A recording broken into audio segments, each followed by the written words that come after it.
Hello once again, I'm Dr. Sital Sharma. The topic for today's discussion is whether right to dissent is a part of freedom of speech and expression. Once Pandit Jawaharlal Nehru said that he would rather prefer a free speech and expression with all the risk involved, except of having one which is regulated. In order to understand whether exactly right to dissent is a part of freedom of speech and expression, we need to analyze the ingredients of section 124A IPC, which deals with law of sedition. Now, यहाँ पे sedition की कोई definition नहीं है. It is just the word used, sedition, is just a marginal note to that section. It simply says, whoever by words, oral or written, visible representations or by any signs, he causes some kind of hatred, contempt or disaffection against the government established in India, that person can be punished for an imprisonment which might extend to life imprisonment, to which fine may be added, or to the imprisonment of 3 years, to which fine may be added. Time and again we have seen that law of sedition has been pressed into service by the authorities in order to curb free speech.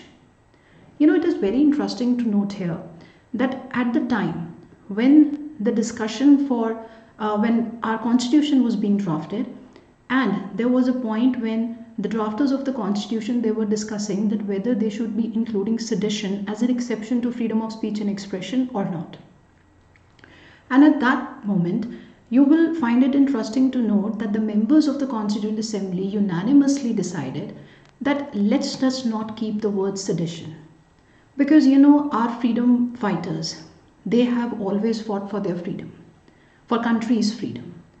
And Britishers, they used to press sedition charges against these nationalist leaders. So the members of the Constituent Assembly thought that, the use of word sedition might not go down very well. So what they did, they just used a very general expression as an exception to freedom of speech and expression, and that was anything that undermines the security of the state, that can be restricted on the ground of maintaining the public order in the state. So even the members of the Constituent Assembly, they avoided the use of the term sedition as an exception to freedom of speech and expression. But no doubt, this section has been there in our statute books since its incorporation in the year 1870. And in the year 1962, the Honorable Supreme Court has said in the case of Kedarnath versus State of Bihar that this law is very much constitutional. The courts, they just need to strike a balance between the two, that is sedition as well as freedom of speech and expression.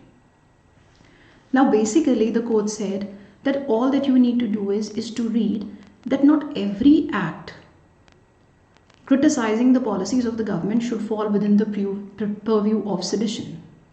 It should only be those acts which actually have a tendency to cause some kind of a violence. But the judgment in Kedarnath's case has not been followed yet. The authorities have been pressing sedition charges against almost everyone, as in against the cartoonists, against the leaders of students' organization, against the political leaders, against the nationalist leaders, and many more. The recent spike in number of sedition cases has actually, brought this debate to the forefront once again. That do we need this draconian law in 21st century or not? Once a very interesting quote by former Justice of India, Mr. Justice N.V. Ramana, he highlighted actually the misuse of sedition law. He said that it's like, giving a saw to the carpenter to cut a wood, but he just cuts down the entire forest. So he highlighted the misuse of this law in this very quote. Again, if we look at the international perspective, from where we inherited this law, United Kingdom has already repealed this law in 2006. But just because United Kingdom has done it and we should also be following the pursuit, that should not be the scenario. Further, Australia has modified its sedition law by making it a part of anti-terror legislation. United States and Canada, it has kept intact the law of sedition, but it has widened down the freedom of speech and expression.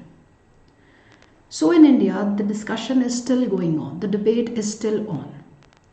Recently, the Honorable Supreme Court of India has pointed out that there is a need to discuss whether we actually need this law.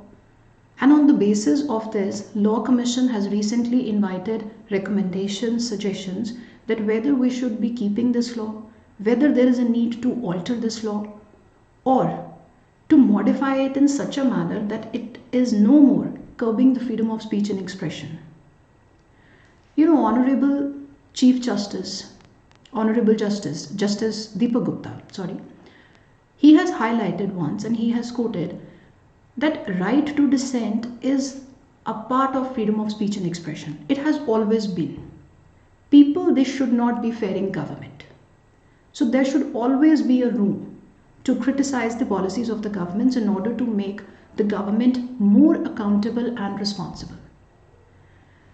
So this has been the current situation now, as in the recommendations, the debate is still on. People are pouring in suggestions that how we can reframe this law, or how we can just repeal this law, and we can have in place other provisions that actually secures that there is no public disorder in the state. आपको क्या लगता है कि क्या हमें law of sedition remove कर देना चाहिए from our statute books, repeal कर देना चाहिए, या हमें इसको मॉडिफाई करना चाहिए?